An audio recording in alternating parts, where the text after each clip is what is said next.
નમસ્કાર વિદ્યાર્થી મિત્રો, હું પંકજ રાવત સર સ્વાગત કરું છું આપ સર્વેનું આપણા સૌની ચેનલ પર। દોસ્તો, અહીં આપણે સોલ્વ કરી રહ્યા છીએ વર્ષ 2026 ની બોર્ડ પરીક્ષા માટે વર્ષ 2026 નું ગાલા અસાઇનમેન્ટ, જ્યાં આજના આ વિડીયોમાં આપણે વિગતવાર સમજૂતી મેળવવા જઈ રહ્યા છીએ ધોરણ 12 ના અર્થશાસ્ત્ર એટલે કે ઇકોનોમિક્સ વિષયના પેપર નંબર 1 ના વિભાગ ડી ની, જ્યાં 3 ગુણવાળા મુદ્દાસર પ્રશ્નો આપણને પૂછવામાં આવે છે।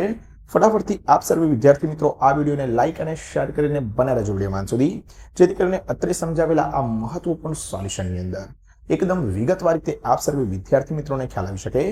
આ સિવાય દોસ્તો, જો ક્યાંકથી હરતા ફરતા પહેલી વખત આપ શ્રી પધાર્યા છો આપણી ચેનલ ઉપર, તો અન્ય ચેનલની જેમ આ ચેનલને પણ લાલ કલરના સબસ્ક્રાઇબ બટનને દબાવીને બાજુમાં આવેલા બેલ આઇકનને ઓલ પર સેટ કરી દેવા વિનંતી, જેથી કરીને ભવિષ્યમાં આવનારા ગાલા અસાઇનમેન્ટના સોલ્યુશન સંબંધિત તથા ધોરણ 11 કોમર્સ સંબંધિત આવા જ મહત્વપૂર્ણ વિડીયોઝ સૌથી પહેલા આપ સૌ વિદ્યાર્થી મિત્રો સુધી પહોંચતા રહે। અત્રે દોસ્તો, અસાઇનમેન્ટના સોલ્યુશનની શરૂઆત કરું તેની પહેલા ખાસ જણાવી દઉં કે આની પહેલા ગાલા અસાઇનમેન્ટના અન્ય વિષયોના સોલ્યુશન્સના ઘણા બધા વિડીયોઝની પ્લેલિસ્ટ અગાઉથી તૈયાર છે। તમામ વિડીયોઝની પ્લેલિસ્ટ નીચે કમેન્ટ બોક્સની અંદર આપેલી લિંક દ્વારા, ડિસ્ક્રિપ્શન બોક્સની અંદર આપેલી લિંક દ્વારા કે ઉપર આવેલા આઈ બટન દ્વારા તમે જોઈ શકો છો। તો બાકીના વિડીયોઝને અચૂકથી નિહાળજો।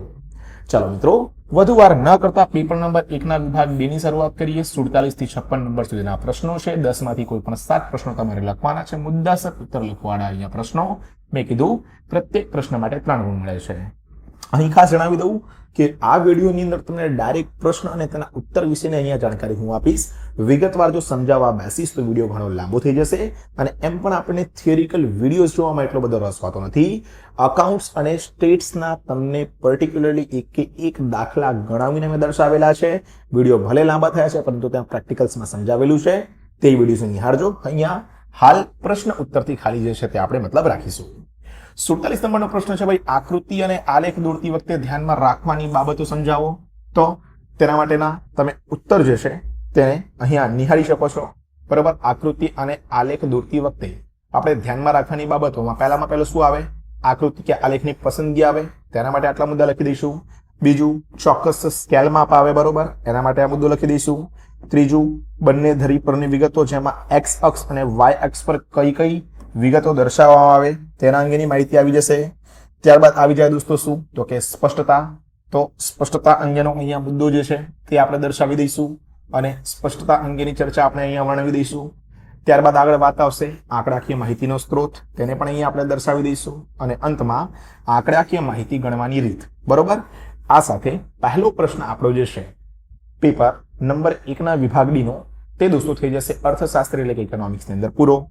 ત્યારબાદ 48મા નંબરના એટલે કે બીજા પ્રશ્નની વાત કરીએ। માનવ વિકાસ આંક HDI હ્યુમન ડેવલપમેન્ટ ઇન્ડેક્સના શું સમજાવવાના છે ભાઈ? ઘટકો સમજાવવાના છે આપણે, બરાબર। તો અહીંયા આને પણ જે છે તે આપણે અહીંયા જોઈ લઈએ કે ઘટકોમાં કઈ રીતે સૌથી પહેલામાં પહેલો કયો ઘટક આવી જશે ભાઈ આપણો? તો કે સૌથી પહેલામાં પહેલું આવી જાય તે છે આપણું અપેક્ષિત આયુષ્ય, બરાબર છે।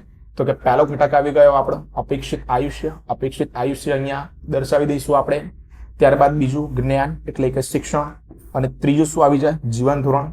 3 જ ઘટકો જે છે તે આવે છે, આપણને ખબર છે HDI માં, બરાબર છે। સેમ એવી રીતે PQLI માં પણ। તો આ રીતે આ પ્રશ્ન ઉત્તર પણ જે છે તે આપણે લખી શકીશું। તમારી સમક્ષ સ્ક્રીન ઉપર એકદમ સરસ રીતે જે છે તે પ્રશ્નો ઉત્તર તમને અહીંયા દેખાતો હશે।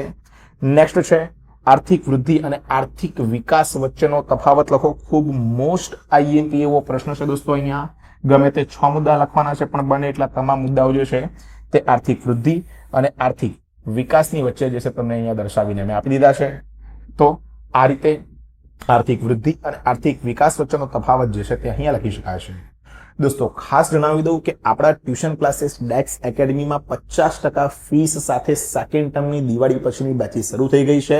એક અઠવાડિયાનું ફ્રી ડેમો લેક્ચર ભરો અને 11-12 કોમર્સની અંદર સારું પરિણામ મેળવો। વધુ માહિતી માટે 8866562578 નંબર ઉપર આજે જ સંપર્ક કરો અને જોડાઓ આપણા ટ્યુશન ક્લાસીસ ડેક્સ એકેડમી સાથે। આગળ દોસ્તો ચર્ચા કરું હું 49 પછી 50મા નંબરના પ્રશ્નની, જ્યાં ગરીબીના કોઈ પણ 3 નિર્દેશકો આપણને સમજાવવાના કીધા છે। તો ગરીબીના 3 નિર્દેશકોની આપણે જ્યારે ચર્ચા કરીએ ત્યાં સૌથી પહેલામાં પહેલું આપણે ગરીબીનો અર્થ દર્શાવવો પડશે। તો અહીંયા દર્શાવી દીધેલ છે આપણે સૌથી પહેલા શું? તો કે ભાઈ ગરીબીનો અર્થ, બરોબર। ત્યારબાદ 3 નિર્દેશકોની જ્યારે આપણે ચર્ચા કરીએ તો સૌથી પહેલામાં પહેલું નીચો માથાદીઠ વપરાશી ખર્ચ, એના માટેના જેટલા મુદ્દાઓ છે તે મુદ્દાઓ અહીંયા આપણે વિગતવાર જે છે તે દર્શાવવા પડશે. પહેલા મેં કીધું અર્થ, ત્યારબાદ નીચો માથાદીઠ વપરાશી ખર્ચ, બરોબર, એના મુદ્દા. તમને દોસ્તો જ્યાં જરૂર લાગે ત્યાં તમે વિડીયોને પોઝ કરીને એ જે પણ મુદ્દો છે તેને તમે લખી શકો છો અને નિહાળી શકો છો. બીજું આવી જાય કુપોષણનું પ્રમાણ, બરાબર, કુપોષણના પ્રમાણ માટે જે છે તે આ મુદ્દાઓ આવી જશે. ત્રીજું અપેક્ષિત આયુષ્ય અને બાળ મૃત્યુ દર, બરાબર, તો આ અપેક્ષિત આયુષ્ય અને ત્યારબાદ શું બાળ મૃત્યુ દર. તો આ રીતે જે છે, બરાબર, આપણો આ પ્રશ્ન પણ થઈ જશે પૂરો. આગળ ચર્ચા કરીએ આપણે 51 નંબરના પ્રશ્નની, જે છે ટૂંક નોંધ લખો. મહાત્મા ગાંધી રાષ્ટ્રીય ગ્રામીણ રોજગારી ગેરંટી યોજના, બરોબર, એટલે કે મનરેગા. ખૂબ જ મહત્વપૂર્ણ એવી શોર્ટ નોટ, ખૂબ જ મહત્વપૂર્ણ એવી ટૂંક નોંધ જે મોટા ભાગે આપણને ઘણી બધી પરીક્ષાઓની અંદર બોર્ડમાં જે છે તે આપણને જોવા મળી છે. તો આ ખાસ મનરેગાની ટૂંક નોંધ આપણે તૈયાર કરવાની, બરાબર. તો સરસ રીતે અહીંયા નરેગા અને મનરેગા કેવી રીતે રૂપાંતરિત થયું તેની ટૂંક નોંધ જે છે તે તમે તમારી સમક્ષ જોઈ શકો છો અને સરસ રીતે જે છે ત્યારે લખી શકો છો. તમને દર્શાવવી પણ દઉં, બરોબર, ક્યાંથી ક્યાં સુધી છે. તો શરૂ કરીને અહીંયા સુધી જે છે તે આપણી આ મનરેગાની શું આવી જાય છે, આપણી ટૂંક નોંધ આવી જાય છે ભાઈ. ત્યારબાદ 52 નંબરના પ્રશ્નની વાત કરું તો ભારતમાં વસ્તી નિયંત્રણના કોઈ પણ 3 ઉપાયો સમજાવવાની આપણે ચર્ચા કરી છે, બરાબર છે. વસ્તી નિયંત્રણના 3 ઉપાયોની વાત કરીએ, સૌથી પહેલામાં પહેલો ઉપાય આવી જાય લોક શિક્ષણ અને જાગૃતિ, બરોબર. સૌથી પહેલો ઉપાય લોક શિક્ષણ અને જાગૃતિની અંદર આપણે જે છે એના મુદ્દા જે છે તે વિગતવાર રીતે અહીંયા સમજાવવા પડશે. તો વિગતવાર રીતે મુદ્દા જે છે તે અહીંયા દર્શાવી દઈશું. જેવું લોક શિક્ષણ અને જાગૃતિ થઈ જાય તો ત્યારબાદ આવે કુટુંબ નિયોજનના કાર્યક્રમની અસરકારકતા. તો કુટુંબ નિયોજનના કાર્યક્રમની અસરકારકતાના પણ જે મુદ્દા છે તેને આપણે અહીંયા દર્શાવી દઈશું. ત્યારબાદ ત્રીજું આવી જાય મહિલાઓની લગ્ન વય અને દરજ્જામાં વધારો. તો મહિલાઓની લગ્ન વય અને દરજ્જાની અંદર વધારા માટેના જે 2 મુદ્દા છે તેને દર્શાવી દઈશું. આ રીતે આપણો 52 નંબરનો આ પ્રશ્ન, બરોબર છે, કે જ્યાં આપણે લોક શિક્ષણ જાગૃતિ, ત્યારબાદ કુટુંબ નિયોજનના કાર્યક્રમની અસરકારકતા અને મહિલાઓની લગ્ન વય અને દરજ્જામાં વધારો જે છે તે 3 મુદ્દા અહીંયા દર્શાવી દીધા છે. આગળ દોસ્તો ચર્ચા કરીએ આપણે 53 નંબરના પ્રશ્નની, પાકની ફેરબદલી સમજાવો. તો એના માટેનો જવાબ જે છે તે અહીંયા આવી જશે. 2 પરિબળોનો આની અંદર સમાવેશ થાય. કયા 2 પરિબળો? પહેલું ટેકનોલોજીકલ પરિબળ અને બીજું આર્થિક પરિબળ. ટેકનોલોજીકલમાં થોડુંક વધારે લખવાનું આવશે, જ્યારે આર્થિક પરિબળની અંદર 1 કે 2 મુદ્દાઓ જે છે તે આપણે અહીંયા લખવાના આવે છે. તો એમાં કોઈ ઝાઝુ નાસીપાસ થવાની આપણે જરૂરિયાત નથી આવતી. દોસ્તો ખાસ જણાવી દઉં કે ઇન્સ્ટાગ્રામ ઉપર @પંકજ રાવત સર કે પછી @ડેક્સ એકેડમીને હજુ સુધી ફોલો નથી કર્યું તો ફટાફટ ઇન્સ્ટાગ્રામ ખોલો. જેવા તેવા પેજીસને ફોલો કર્યો છે અને કામના પેજીસ ફોલો નથી કરતા, ફટાફટ જાઓ ઇન્સ્ટાગ્રામ ઉપર બંને પેજીસને ફોલો કરો. કારણ કે ઘણી બધી મહત્વપૂર્ણ અપડેટ્સ, ઘણી બધી મહત્વપૂર્ણ માહિતી તેની પર હું આપતો રહું છું. આ સિવાય ભવિષ્યમાં આવનારી ક્વિક અપડેટ્સ પણ તમને ઇન્સ્ટાગ્રામ ઉપર મળશે. તો ઇન્સ્ટાગ્રામ ઉપર આપણા બંને પેજીસને ખાસ ફોલો કરજો. આ સિવાય જેવી તેવી નક્કામી યુટ્યુબ ચેનલ્સને સબસ્ક્રાઇબ કરીને એમના સબસ્ક્રાઇબર્સ આપણે વધારે છે અને જે આપણને શિક્ષણમાં ઉપયોગી થાય છે તેમને આપણે સબસ્ક્રાઇબ નથી કરતા. કેમ ભાઈ, શું જાય છે તમારું? કયા રૂપિયા તમારા ખીચામાંથી જવાના છે સબસ્ક્રાઇબ કરવામાં? લાલ કલરનું સબસ્ક્રાઇબ બટન સરસ મજાનું આપેલું છે, તેને દબાવો. ઓલ ઉપર બેલ આઇકનને સેટ કરો. તમને ભવિષ્યમાં ભાઈ માર્કની અંદર ફાયદો જે છે તે આ ચેનલો કરી આપશે. શૈક્ષણિક ચેનલોની અવગણના કર્યા સિવાય સબસ્ક્રાઇબ કરવાનું ભાઈ ખાસ રાખો. ચલો આગળ દોસ્તો ચર્ચા કરીએ આપણે 54 નંબરનો પ્રશ્ન. ટૂંક નોંધ લખો. કયો? હુંડિયામણ દર, બરાબર. તો હુંડિયામણ દરની આપણે ટૂંક નોંધની ચર્ચા કરીએ તો આ રહી ભાઈ આપણી ટૂંક નોંધ. કઈ? હુંડિયામણ દરની, બરાબર. 2 જ મિનિટ તમને થોડુંક યોગ્ય કરી આપું તો સારી રીતે જે છે તે લખી શકશો. તો સૌથી પહેલામાં પહેલું શું આવી જાય? હુંડિયામણ દરનો જે છે, બરાબર, તે અર્થ આવી જાય. ત્યારબાદ ડિટેલમાં આપણે હુંડિયામણ દરની ટૂંક નોંધ જે છે તે અહીંયા લખી શકીશું.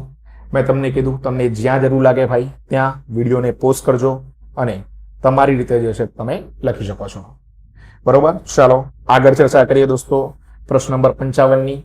વિદેશ વેપારના કારણો સમજાવો. ગમે તે 3 મુદ્દા. વિદેશ વેપારના કારણોની ચર્ચા કરીએ અહીંયા તો સૌથી પહેલામાં પહેલું દેશમાં ઉપલબ્ધ સાધનોમાં તફાવત આપણને જોવા મળે છે, એના લીધે આપણે વિદેશ વેપાર કરવો પડે. બીજું ઉત્પાદન ખર્ચ ખૂબ ઊંચો આવતો હોય તો વિદેશ વેપાર થાય. ટેકનોલોજીકલ પ્રગતિ આપણા દેશ કરતા અન્ય દેશની બહુ સારી હોય તો આવે. ચોથો મુદ્દો પણ અહીંયા દર્શાવી દીધો છે શ્રમ વિભાજન અને વિશિષ્ટીકરણ. મુખ્ય 5 મુદ્દા જે છે તે આપણને આપેલા છે, 4 મુદ્દા તો આપણે અહીંયા દર્શાવી દીધા. ત્યારબાદ 56 ખૂબ મહત્વપૂર્ણ અગેન ટૂંક નોંધ. વિશિષ્ટ આર્થિક વિસ્તાર સ્પેશિયલ ઇકોનોમિક ઝોન SEZ સમજાવો. જેમ મનરેગા કીધું હતું એવી રીતે આ પણ કહું છું ભાઈ, મોસ્ટ આઈએમપી છે તમામ બોર્ડ પરીક્ષાઓ માટે. ખાસ એની તૈયારી SEZ ની કરવાની. કોક સમયે વિગતવાર તમને જે છે તે સેપરેટ વિડીયોમાં એકદમ સરસ રીતે તમને આ શોર્ટ નોટ સમજાવીશ, આ ટૂંક નોટ સમજાવીશ, જેથી કરીને મસ્ત રીતે તમને આવડી જાય. બરોબર. મનરેગા અને આ સ્પેશિયલ ઇકોનોમિક ઝોન એટલે કે વિશિષ્ટ આર્થિક વિસ્તાર. હાલ વિડીયો આપણે લાંબો નથી કરવો એટલે ટૂંકની અંદર જે છે ત્યાંની પતાવટ આપણે કરીશું. ચાલો આગળ દોસ્તો. બસ આની સાથે શું થઈ જાય છે આપણો પ્રશ્નપત્ર નંબર 1 નો વિભાગ ડી પૂરો. બરાબર છે. તો આશા રાખું છું વિડીયો તમને મદદરૂપ થશે. મદદરૂપ લાગતો હોય, અમારી કંઈક મહેનત દેખાતી હોય તો વિડીયોને ભાઈ લાઈક કરજો. લાઈક કરવામાં તમારું કંઈ નહીં જાય, પણ અમારું ઘણું બધું પ્રોત્સાહન જે છે તમારી 1 લાઈકથી વધી શકશે. તો વિડીયોને લાઈક કરજો. અન્ય જે પણ બેનપણા ટ્યુશનના, સ્કૂલના, જ્યાં ક્યાં ના હોય તેમની જોડે વિડીયોને શેર કરજો. આપણી ચેનલ ઉપર હરતા ફરતા પહેલી વખત આવ્યા છો તો ચેનલને સબસ્ક્રાઇબ કરજો. સાથે જ ઇન્સ્ટાગ્રામ પેજીસને ફોલો નથી કર્યા તો તે પેજીસને ફોલો કરજો. હાલ આટલું જ રાખું છું આજના આ વિડીયોમાં. મળીએ છીએ જલ્દી જ દોસ્તો એક નવા વિડીયોમાં આવા જ કેટલાક મહત્વપૂર્ણ સોલ્યુશનની સાથે. ત્યાર સુધી થેન્ક યુ સો મચ. જય હિન્દ. વંદે માતરમ.